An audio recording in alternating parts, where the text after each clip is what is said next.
This is RTV6 News at 11, working for you. Right now, a Northside Catholic school is in the national spotlight after a decision by the Archdiocese of Indianapolis. As of tomorrow, Brebeuf Jesuit Preparatory School will no longer be recognized as a Catholic institution because the school refused the Archbishop's request to fire a teacher in a same-sex marriage. RTV6's Graham Hunter shows you what might change for Brebeuf and how parents and students feel about this decision. We're saddened by the Archbishop's decision in this case. Greg Van Slambrook has been the principal at Brebeuf Preparatory School for 15 years, and for the last 2 years, he's been working to maintain the school's relationship with the Archdiocese of Indianapolis. They become aware of the issue via social media. The issue, according to a statement from the school, was the employment of a teacher who is married to a man. He's a longtime valued member of the school. He's an excellent teacher, highly qualified, so we've had open dialogue with him as well, and he feels very supported. Supported because the Archdiocese wanted him to be fired. We really just tried to look at it in terms of our community, our decision, trying to do the right thing by our teacher and by our community. They're standing by their teacher. It means some things around school will look a little different.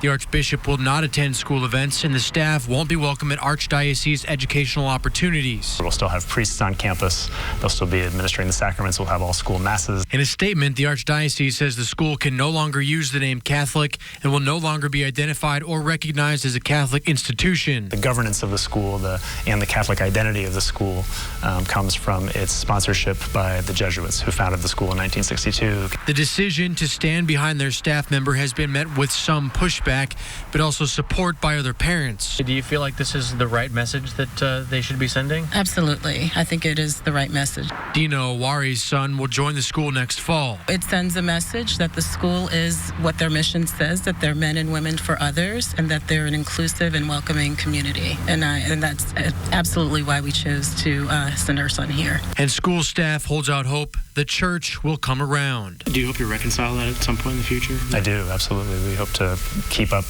communication with the Archbishop and his office, and I would love to be able to reconcile it down the road. Reporting from the North Side, Graham Hunter, RTV6. Thanks, Graham, for that. And the Reverend who oversees the Midwest province of Jesuits says they will appeal the Archdiocese decision locally and take it all the way to the Vatican if it comes to that. And all this comes after another Central Indiana Catholic school handled a similar situation much differently. Roncalli suspended counselor Shelley Fitzgerald indefinitely last year because she's married to a woman. Fitzgerald has filed complaints with the Equal Employment Opportunity Commission. This year, a second Roncalli counselor came forward saying the school told her it would not renew her contract because she's also married to a woman. A former Brownsburg teacher who refused to call transgender students by their preferred names is now suing the school district. The lawsuit claims Brownsburg Community Schools violated John Klug's rights to freedom of speech and freedom of religion. The suit also accuses the district and several administrators of discrimination, harassment, and retaliation. The Brownsburg School Board voted in May of last year to accept Klug's resignation despite his effort to rescind the resignation. Klug claimed that he was forced to resign because of the school's transgender policy. For more details on the lawsuit, go to the RTV6 app and click on this story. Now to the forecast. Here's a live picture from our tower camera in downtown Indianapolis. We are finally getting a break from all that rain, but how long will it last? Storm Team 6 Chief Meteorologist Kevin Gregory joins us now with that. Kevin. We'll take any time that we can to stay dry, and we've got that through at least tomorrow afternoon. 64 in Indianapolis at 62 in Kokomo. Temperatures headed into the 50s tonight. The wind is calmed down, and the humidity has dropped thanks to the wind direction out of the northwest. And it will be another enjoyable feeling day tomorrow. 58 tomorrow morning. Don't get used to these overnight temperatures being that comfortable. Look what happens by Sunday morning, a low of 70. Radar is clear tonight. We had a few showers in the northeast portion of the state. They're gone for now. Stage is set for a little bit of fog. First thing in the morning, temperatures, they'll start cool, but sunshine to the rescue, at least for the first part of the day. By noon, 74. Slight chance of thunderstorms late in the afternoon, especially in the western portion of the state. I'll break down the timing for the thunderstorms coming up. If you're dealing with flooding in Hamilton County, the emergency management team will continue to hand out sandbags tomorrow. More than 1,200 have already been distributed. Officials say volunteers are stepping up to provide this helpful resource. We have over 900 bags on hand. We had volunteers in today that actually filled up 4 crates, and each crate holds about 80 sandbags, and then we've got crews coming in tomorrow. We're going to sandbag all day tomorrow to get our stockpile back up to ensure that we can meet the public demand. The sandbags are available at 1717 Pleasant Street in Noblesville. More rain in the forecast could lead to more flooding problems. Remember, you can get the latest information on watches, warnings, and more on the RTV6 app. New at 11, a Central Indiana funeral director is accused of not burying several bodies. Today, state police served a search warrant at Porter Funeral Home on East North Street in Tipton. They found 4 bodies inside the business in a non-refrigerated area. The bodies were transported to the coroner's office. And the owner of the funeral home, Kevin Porter, is now under investigation. RTV6 is getting answers after an Indianapolis woman reached out with concerns over drivers going too fast in her neighborhood. It's a problem many of you see in your own residential areas. Karina Taylor and her family live on New Jersey Street. She says during afternoon rush hour, drivers use the street, which doesn't have a speed limit or signs, to get around the traffic backups on Fall Creek. I don't mind people coming down the street. Just go at a decent speed. There are children that live on this street. They can just go slower and be mindful. But they're not coming down this street for that reason. They're coming down the street to go faster. We asked the city for possible solutions. Officials directed us to a city website where you can download a document called the Street Change Policy Petition. It is a first step in a process that can lead to changes. For more information, go to theindychannel.com. And if you see a safety issue in your community and don't know where to turn, you can contact us at workingforyou@rtv6.com.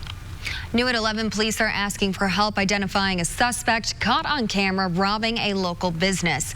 Investigators want you to look at this video here from Global Gifts on Mass Ave. The suspect appears to pull out a gun during the robbery. It happened just before 4:30 Monday afternoon. If you have information, call Crime Stoppers at 317-262-TIPS. And one person faces charges and more arrests could be coming after a string of thefts in a small Clinton County town. Police responded to 10 car break-ins in Rossville since Sunday. While one suspect is in custody, police are still urging people to be cautious because crime can happen anytime, anywhere. Residents say it's a good lesson. To me, I don't feel that there's any safety issue. It's just I'd keep your cars locked up and, take your keys out of it. And if you got a garage, park it in the garage.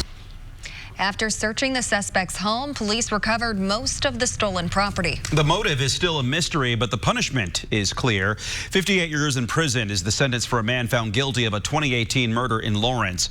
Police say Richard Chambers shot and killed 41-year-old Brad McKinney when McKinney went to a home to buy a drone.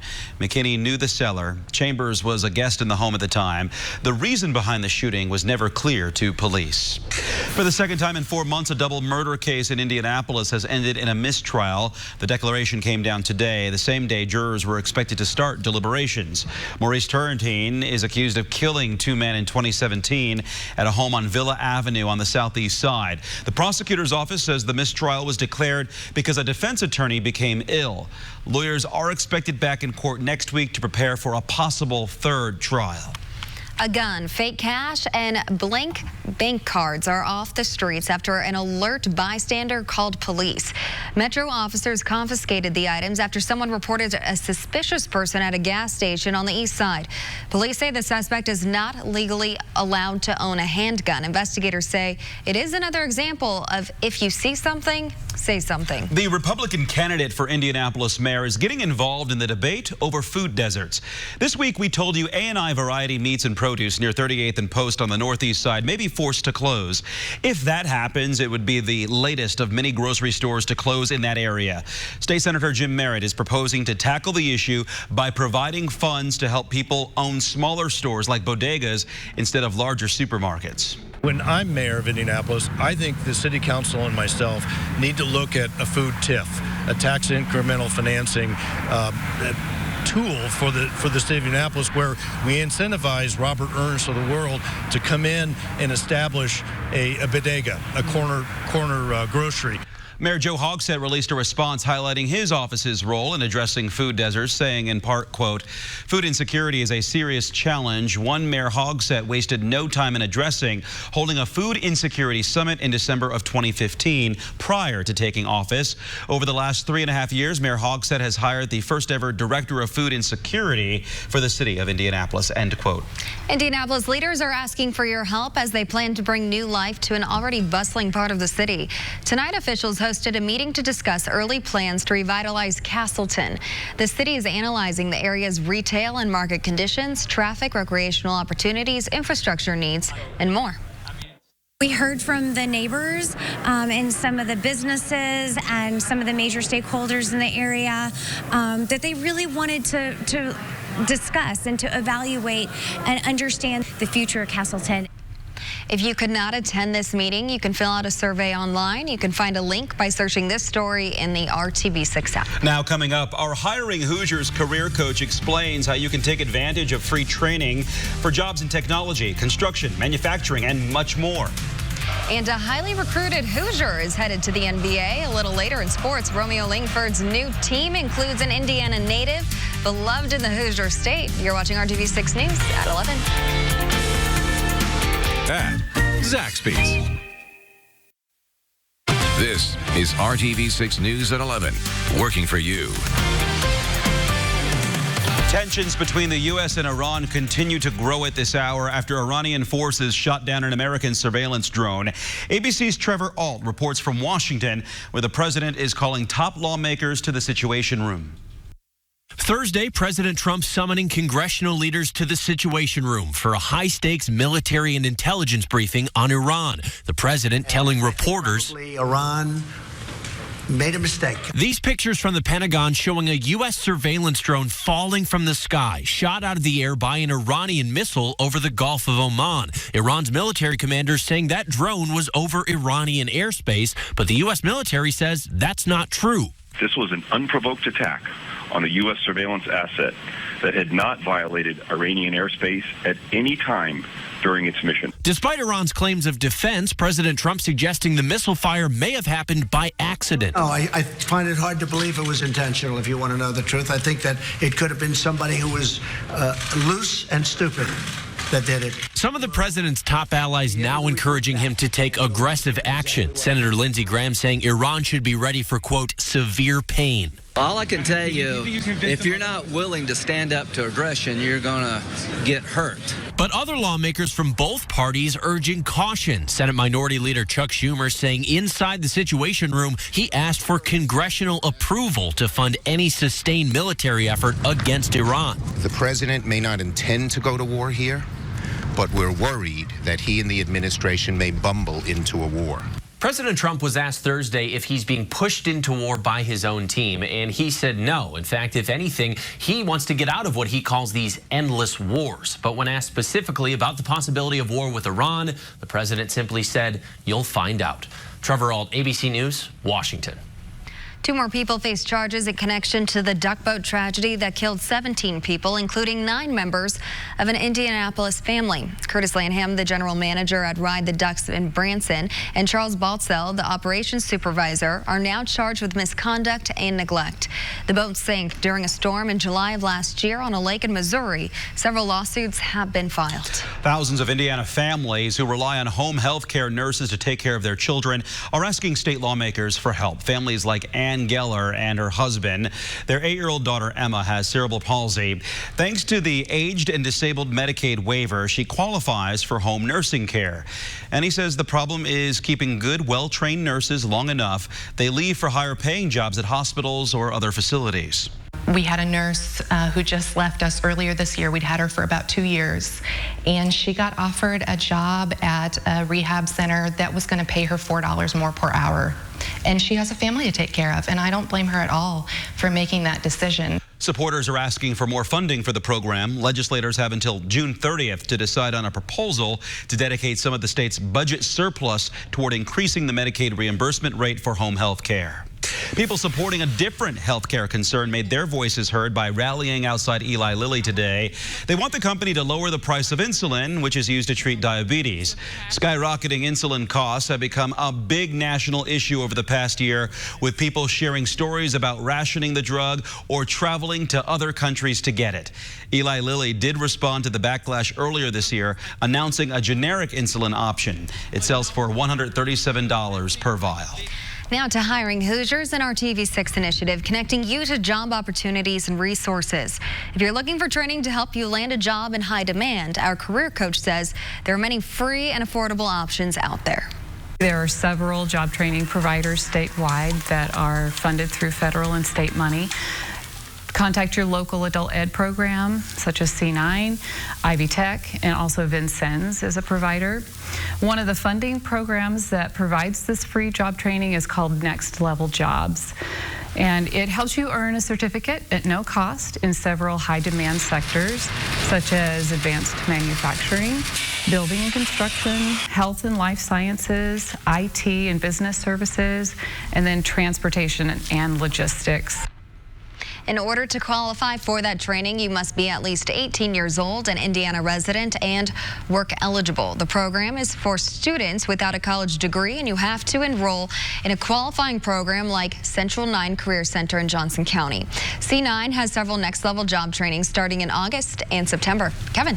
I'm pretty confident you noticed the difference as soon as you stepped outside this morning. Humidity down, that nice breeze out of the west, and the cooler temperatures. 72, that was our high today. We should be at 84, upper 60s in Lafayette. Temperature right now 64 degrees in Indianapolis. There are some spots already in the 50s. Gary's at 56. When the air's dry like this, you can really get a good temperature range from morning low to afternoon high, and then we'll see these drop off. Thought you would find this interesting just within Marion County. Here's the official rain gauge site at Indianapolis International Airport. We've had 7¼ inches of rain this month. 9 miles north, Eagle Creek Reservoir, 3.7 inches of rain, and so quite a bit of variability, and that's not just true within Marion County, but all of our counties. Here's a look at some of the rainfall. It's been consistently heavier to the southwest and the south, all the way down into Lawrence and Jackson counties, where I think you've had in spots anywhere from 7 to 10 inches of rain. Rain chances are low until later in the day tomorrow. They come up for Saturday, and rain is likely on Sunday and Monday. More thunderstorms with heavy rain potential. Refreshingly cool. You'll get up and moving nicely tomorrow. Temperature 53 in Lafayette, 54 in Peru. It's just nice to go to bed now, knowing we don't have any thunderstorms that will roll through overnight and wake you up. We'll be dry until probably 3 or 4 o'clock, and then the best chance for those thunderstorms will be in western Indiana tomorrow. Temperatures falling just short of 80 degrees for the afternoon high. It won't be as windy. Winds will generally be 5 to 10 miles per hour. There is a low or marginal risk for severe storms right now in central Indiana. Southern Illinois and southwest Indiana could see stronger storms. 1 o'clock in the afternoon, nothing happening yet. Here's the little area of storms that may be strong to severe damaging wind. The main threat, that's cutting through from 4 to 7. We'll have additional thunderstorms that develop tomorrow night, and those go into Saturday morning. Here's your weekend forecast. Temperature comes up, humidity returns, and the rain chances also climb over the weekend. Sunday will be the steamiest day with dew point temperatures around 70. More tropical feel, the more moisture, the better chance for thunderstorms, some with heavy rain. There's 7 a.m. Saturday. We'll see another area of showers and thunderstorms cutting through the southern portion of the state Saturday. Then they become more widespread for all of us. Saturday night and through Sunday, even into Monday, then rain chances diminish and we get into a dry stretch, at least where the probabilities work in our favor. The likelihood of rain is much lower Tuesday, Wednesday, and Thursday of next week. That's more June looking. There you go. Next week. All right. Thanks, Kevin. Ready for a geography lesson this evening? Let's hear it. Okay, we're going to have you Google Georgia while you're in there. It's not what you expect, but get to know it. Where Atlanta is? Yeah, a little further east. Oh, a different Georgia. A little further north, too. The Pacers' newest addition, this guy is from Georgia, not Atlanta, a little further away. We will hear from Golga next. 1,000-mile warranty at Honda of Fishers. And a good Thursday evening, everyone. The Pacers know they have to fill a couple of key spots as they want to climb the ladder in the Eastern Conference. If you were hoping they'd draft someone you've heard of tonight, hopefully you're up to speed on the Eastern European hoops scene. With the 18th pick in the 2019 NBA Draft, the Indiana Pacers select Goga Bitadze from Tbilisi, Georgia. Goga is 19 years old. That is not your southern United States, Georgia. Note the bow tie. It is his nation's flag. That's a nice touch. 6'11", 251 pounds, can shoot the three, handles the ball pretty well, and a solid defender as well. Played in the Serbian League this past season. Goga talked to the media tonight about going straight to pro ball in Europe and not playing college basketball here in the States. There's no kids over there. There's all grown men, so they got to be tough every single game, every single day, trying to work hard and, outwork other guys and other veterans and other pro players who are older and stronger than them, so they need to work hard and be tough on the floor. Well, how about this photo from yesterday? This is Goga at the pre-draft media session. Over there next to him, Zion Williamson, the #1 overall pick. Hopefully, Goga gets the chance to prove himself on the NBA stage. Now, before the draft and as the night went on, the Pacers making some moves. ESPN reporting that Indiana will get T.J. Warren from the Phoenix Suns in return for some cash. They also picked up the Suns' number 32 pick, in which they chose KZ Okpala from Stanford. But right after that, Okpala got sent to Miami for some future second-round draft picks. You got all that? Pacers also have the number 50 pick coming tonight. That one should be happening here in the next 20 or 30 minutes. Romeo Langford and Carson Edwards both getting their names called tonight, and it looks like they could soon be teammates with the Boston Celtics. As for Romeo, he will get to add NBA lottery pick to his resume. The Celtics take Langford with the 14th pick overall tonight. As for Edwards, it was a pick that was traded eventually from the Sixers to Boston. There's, of course, Indiana connections. Brad Stevens is the head coach there. Gordon Hayward, one of the faces of the franchise. Langford shined at times during his 1IU season, still has some room to grow, and he talked tonight about how his thumb injury may have dropped his draft number. I feel like that had a little bit to do with it, but I feel like I've showcased a lot through my time of playing in Indiana, and also my time in high school, that these guys, they know what I'm capable of doing, and I think that's why the Boston Celtics, they seen something in me, and that's why they decided to pick me at the 14th spot. And Indy native Dylan Windler ends up as a first-round selection. The Perry Meridian High School grad, picked 26th by Cleveland, had a dynamite senior season at Belmont University, 1,600 points in his college career, and he led Belmont to its first-ever NCAA tourney. He was projected as a mid-30s pick on most mock drafts, so a nice jump up for Windler. Well, how many of you own a copy of Pink Floyd's Dark Side of the Moon? The album has sold more than 55 million copies. The guitar that Pink Floyd's David Gilmour played on those legendary songs is now part of Colts owner Jim Irsay's Epic collection. Today, Irsay had the top bid for the Black Strat. Pink Floyd guitarist Gilmour bought this guitar in 1970, played it on Dark Side of the Moon, decades on the road as well. Well, the auction price today, wait for it, $3.975 million. That is a world record for any guitar. Christie's Auction House selling more than 100 pieces from Gilmour's collection today. Irsay also paid more than $1 million for this 6-string Martin acoustic, played on the recording of Wish You Were Here. You could hear it in the background just a little bit there. $21 million in all for more than 100 guitars, all of it going to charity for Client Earth.